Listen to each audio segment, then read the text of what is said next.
क्या आप जानते हैं कि कुछ रजवाड़ों के महलों में रखे शाही खजाने सिर्फ सोना चांदी नहीं बल्कि मौत का साया भी साथ लेकर आते हैं। यह कहानी है उन शापित विरासतों की जो अपने मालिक को तकदीर से छीन लेते हैं। हिंदुस्तान का इतिहास एक सोना चांदी का दरिया है जिसमें रजवाड़ों की शान, उनके महल, उनके युद्ध और उनकी अनमोल विरासत की कहानियां डूबी हुई हैं। लेकिन इस सोना चांदी के नीचे छुपी हैं कुछ काली कहानियां। ऐसी कहानियां जहां एक कलाकृति, एक शाही खजाना, एक महाराजा का गर्व बनने के साथ साथ उसका पतन भी लिख देता है। आज हम आपको ले चलेंगे उन्हीं शापित विरासतों की दुनिया में जो सिर्फ देखने में खूबसूरत हैं, लेकिन जिन्हें छूने का मतलब हो सकता है मौत को अपने घर बुलाना। भोपाल का शाही महल अपनी शान के लिए मशहूर था, लेकिन इस शान के बीच एक ऐसी चीज छुपी थी जो अपने मालिक के लिए मनहूस साबित होती थी। यह हीरा जड़ा खंजर एक अफगान सरदार दरवेश खान का था। दरवेश खान के बारे में कहा जाता है कि वो सिर्फ एक योद्धा नहीं, एक खूनी था। उसने अपने जीवन में अनेक खून किए और यह खंजर उसका विश्वास पात्र साथी था। एक रात जब दुश्मन कबीला उस पर टूट पड़ा, दरवेश खान ने खंजर के साथ अपनी आखिरी लड़ाई लड़ी। लहू से भीगते हुए उसने अपने मरने से पहले यह श्राप दिया, जो कोई भी मेरा यह खंजर अपने पास रखेगा, उसकी मौत किसी तलवार से नहीं बल्कि अपने किस्मत के हाथों होगी। कुछ सालों बाद यह खंजर भोपाल के नवाब के पास आया। नवाब इसे अपने शाही मेहमानों को दिखाते। इसकी चमक उनके लिए शान का निशान थी। लेकिन फिर एक के बाद एक अजीब हादसे शुरू हुए। नवाब का एक बेटा शिकार के दौरान गिरे हुए पेड़ के नीचे आकर मर गया। एक दूसरे वारिस को बीमारी ने ऐसे घेर लिया कि वो कुछ दिन में ही गुजर गया। दरवेश खान के श्राप की बातें इतनी बढ़ गईं कि इस खंजर को एक पुराने टीकवुड के लॉकर में बंद कर दिया गया, जो आज भी महल के एक कोने में छुपा है। महल के पुराने चौकीदार कहते हैं कि रात को उस कमरे से हल्की सी धक धक की आवाज आती है, जैसे कोई खंजर को निकालने की कोशिश कर रहा हो। जयपुर का नागमणिहार एक ऐसी शाही विरासत है जिसे देखकर लगता है जैसे प्रकाश के मोती हवा में तैर रहे हों। इसमें लगे हर पन्ना का रंग इतना गहरा है कि देखते ही लगता है जैसे उनमें जिंदा ऊर्जा बस हो। यह हार के बारे में कहानी है कि यह एक पुराने शिव मंदिर के शेषनाग के मूर्ति से जुड़ा था। उस मूर्ति के गले में यह हार स्थापित था और मंदिर के पुजारियों के मुताबिक यह नाग देवता का प्रतीक था। एक राजकुमार अपनी होने वाली दुल्हन के लिए इस हार को मंदिर से चुराकर ले आया। पुजारियों ने उस रात राजकुमार को श्राप दिया, तुमने देवी का श्रृंगार तोड़ा है, तुम्हारे वंश का श्रृंगार भी टूटेगा। शादी के कुछ महीने बाद राजकुमार ने महल के अंदर अपनी पत्नी को एक अजीब हालत में देखा। उसके आसपास सांप की छाया थी। अगले ही दिन राजकुमार महल की सीढ़ी से गिरकर मर गया। लोग कहते हैं कि उसने अपने मरने से पहले एक बड़े सांप की आंखों में आंखें डाली थी। आज यह हार एक कांच के केस में बंद है। महल के नौकरों का कहना है कि रात को इस केस के पास से गुजरते वक्त एक हल्की सी फुफकार सुनाई देती है, जैसे कोई सांप केस के अंदर से सांस ले रहा हो।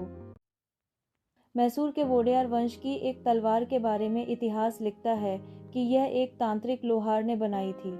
यह तलवार इतनी तेज थी कि एक वार में धातु का बर्तन काट दे, लेकिन इसके साथ आता था एक श्राप। तांत्रिक ने कहा था, यह तलवार जिस योद्धा के हाथ में होगी वह विजय पाएगा, लेकिन अपने जीवन से हाथ धोएगा। यह बात सच भी हुई। हर युद्ध में यह तलवार विजय ले आई, लेकिन कुछ ही समय बाद इसके मालिक को या तो जहर दिया गया, या किसी रहस्य युद्ध में पीठ पे वार हुआ, या एक अचानक बीमारी ने ले लिया। इस तलवार के साथ एक अजीब परंपरा भी जुड़ी है। इसे कभी भी बिना सिंदूर और हल्दी चढ़ाए नहीं निकाला जाता। महल के रखवाले कहते हैं कि एक बार एक नए सिपाही ने इस परंपरा को मजाक समझकर बिना पूजा के तलवार को डिस्प्ले से उठाया, और उसी रात उसका हाथ इतना जल गया जैसे किसी ने उस पर तपता लोहा रख दिया हो। हैदराबाद के निज़ाम के महल का एक हिस्सा ऐसा है जहां आम आदमी का जाना मना है। वहां एक आईना है, बड़े ही सुंदर नक्काशी वाला, लेकिन उसके अंदर कुछ काला छुपा है। कहानी के मुताबिक 19वीं सदी के दौरान एक यूरोपीय जादूगर ने निज़ाम को यह आईना गिफ्ट किया। उसने कहा था कि यह आईना सच दिखाता है, लेकिन यह सच आपके अंत का होता है। जो भी अपना चेहरा इसमें देखता उसे कुछ दिनों में एक अजीब दुर्घटना या बीमारी घेर लेती। महल के रिकॉर्ड के मुताबिक निजाम के एक भाई ने इसमें अपना चेहरा देखा। 3 दिन बाद ही उनकी मौत हो गई। आईना एक गुप्त कमरे में रखा गया, जहाँ हमेशा एक दिया जलता रहता है। महल के एक पुराने सेवक का कहना है कि एक रात जब हवा तेज चल रही थी, दिया बुझ गया और उसने देखा कि आईने के अंदर से एक सफ़ेद हाथ बाहर निकलने की कोशिश कर रहा था। त्रावणकोर के शाही महल का एक राजकुमार एक बार एक पुराने मंदिर गया, जहाँ एक शिवलिंग के साथ स्थापित देवी की मूर्ति थी। मूर्ति का रूप इतना अलौकिक था कि उसने बिना पूजा पाठ के इसे महल ले आया। महल के पुरोहितों ने चेतावनी दी कि यह रक्षा देवी का रूप है, अपने स्थान से हटाने पर यह क्रोधित होती है। राजकुमार ने बात नहीं मानी। उस दिन से महल में अजीब हादसे होने लगे। एक ही रात में 3 कमरों में आग लग गई। शाही घोड़े अपने अस्तबल से भाग गए और परिवार के 3 लोग बीमारी से मर गए।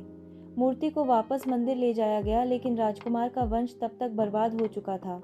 महल के एक पुराने चौकीदार कहते हैं कि रात को जब तेज हवा चलती है तो मंदिर की तरफ से एक औरत का साया महल की दीवार पर चलने लगता है, लेकिन वो कभी अंदर नहीं आती। कोलकाता के एक पुराने राजवाड़े के खजाने में एक अंगूठी रखी थी, जिसमें एक बड़े आकार का पन्ना एमराल्ड लगा हुआ था। कहते हैं यह पन्ना रत्नपुर माइन से निकाला गया था, जहां कानून के मुताबिक रात के समय माइनिंग मना थी, क्योंकि वहां के पहाड़ों में रक्षक आत्माएं रहती थीं। अंगूठी का पहला मालिक राजा हेमेंद्र प्रताप अपनी राजसी शान के लिए मशहूर था, लेकिन जब से उसने यह पन्ना पहना, उसकी तबीयत बिगड़ने लगी। पहले छोटी छोटी बीमारियां, फिर एक दिन शिकार के दौरान उसका घोड़ा अचानक पागल हो गया और वो गिरकर मर गया। अगली पीढ़ियों में भी यह सिलसिला चलता रहा। जो भी इस अंगूठी को पहनता, या तो अपने जीवन के अंतिम दिनों तक बिस्तर पर पड़ जाता या किसी रहस्य दुर्घटना का शिकार हो जाता। आज यह अंगूठी एक सुरक्षित कांच के तिजोरी में रखी है और महल के पुराने चौकीदार का कहना है कि कभी कभी इसमें से एक हल्की सी हरी रोशनी चमकती है, जैसे कोई इसके अंदर से देख रहा हो। ग्वालियर के महल का रूबी सिंहासन एक राजसी तख्त था, जिसमें लाल रूबी जड़े गए थे। इस तख्त की कहानी एक खौफनाक युद्ध से जुड़ी है। कहा जाता है कि 1700 के दशक के एक युद्ध के दौरान महाराजा ने अपने सबसे बड़े शत्रु के खून से रूबी को साफ करवाया था, ताकि यह उनके विजय का प्रतीक बने। लेकिन मरने से पहले शत्रु ने श्राप दिया, यह तख्त तुम्हें शान देगा, पर तुम्हारे वंश का अंत इसी पर होगा। और ऐसा ही हुआ। तख्त पर बैठने वाले हर महाराजा को अपने जीवन के अंतिम दिन इसी महल में बिताने पड़े और अक्सर उनकी मौत अचानक हो जाती। एक बार एक युवा राजकुमार ने मजाक में तख्त पर बैठकर तस्वीर खिंचवाई। 3 महीने बाद उसकी कार दुर्घटना में मौत हो गई। इस गद्दी को आज एक कपड़े से ढककर रखा गया है। महल के गाइड कहते हैं, जब भी इस कपड़े को हटाया जाता है, महल के अंदर एक अजीब ठंडी हवा चलती है। कश्मीर के एक शाही परिवार के पास एक जरदोजी का दुपट्टा था, जो इतना नाजुक और सुंदर था कि लगता था जैसे सोने के धागे से बनाया हो। लेकिन यह दुपट्टा एक दुल्हन का था, जो अपने विवाह के दिन ही रहस्य तरीके से मर गई थी। कहते हैं उसने अपनी शादी से पहले अपनी इच्छा के विरुद्ध शादी करने पर इस दुपट्टे को श्राप दिया था। उसके बाद जिस भी दुल्हन ने यह दुपट्टा पहना, उसकी शादी के कुछ समय बाद या तो वो मर गई या उसकी जिंदगी बर्बाद हो गई। आज ये दुपट्टा एक पुराने संदूक में बंद है और संदूक पर एक ताबीज लटका है। महल के एक बुजुर्ग कहते हैं कि एक बार किसी ने जिज्ञासा में दुपट्टा देखा और उस रात उसके सपने में एक रोती हुई दुल्हन आई जो कह रही थी, मुझे वापस दो। जोधपुर के एक महल के बॉयलर रूम में एक विशाल क्रिस्टल झूमर है, जो ब्रिटिश युग का तोहफा था। लेकिन कहानी यह है कि इस झूमर को बनाने वाला मिस्त्री बनाते वक्त गिरकर मर गया था और उसकी आत्मा इसमें बस गई। जब भी किसी ने इस झूमर के नीचे बड़े जश्न किए, तो उस रात एक दुर्घटना जरूर हुई। एक बार एक शाही महफिल के बाद झूमर अपने आप हिलने लगा और नीचे गिरते गिरते रुक गया। लेकिन अगले दिन महफिल का होस्ट अपने कमरे में मौत के घेरे में मिला। महल के कर्मचारी कहते हैं कि जब रात को बॉल रूम बंद होता है, तो झूमर के कांच के टुकड़ों से हल्की सी घंटी की आवाज़ आती है, जैसे कोई उसे हिला रहा हो। पटियाला के एक पुराने राजवाड़े के खजाने में एक बड़ा सिक्का रखा है, जिसे लोग दुर्भाग्य का सिक्का कहते हैं। यह सिक्का एक समुद्री लूट से आया था, जब महाराजा ने एक पुर्तगाली जहाज को लूट कर उसका खजाना ले लिया।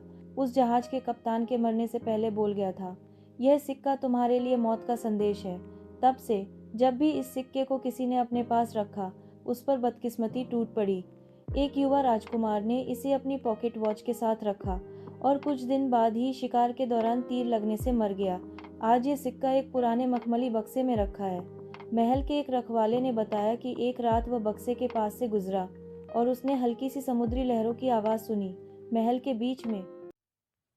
दोस्तों, ये तो सिर्फ कुछ कहानियाँ थीं, उन शापित वस्तुओं की जो हमारे इतिहास के पन्ने में छुप कर बैठे हैं। शायद ये कहानियाँ सच हों या सिर्फ अंधविश्वास, लेकिन एक बात तो तय है, उनके आसपास घूमने वाले हर व्यक्ति के दिल में एक अजीब सी घबराहट ज़रूर होती है। हमारे राजा महाराजा सिर्फ तलवार और शान के लिए मशहूर नहीं थे, बल्कि उनके महलों और खजाने के साथ जुड़ी अनेक रहस्य कहानियों के लिए भी। अगर आपको ये वीडियो पसंद आई तो लाइक करें, शेयर करें और सब्सक्राइब बटन दबाना न भूलें, ताकि हम आप तक ऐसे ही रोचक, रोमांचक और रहस्य से भरे किस्से लाते रहें। तब तक के लिए अपना ख्याल रखिए और सोचिए, क्या सच में कुछ चीज़ें अपने अंदर श्राप छुपाए रखती हैं।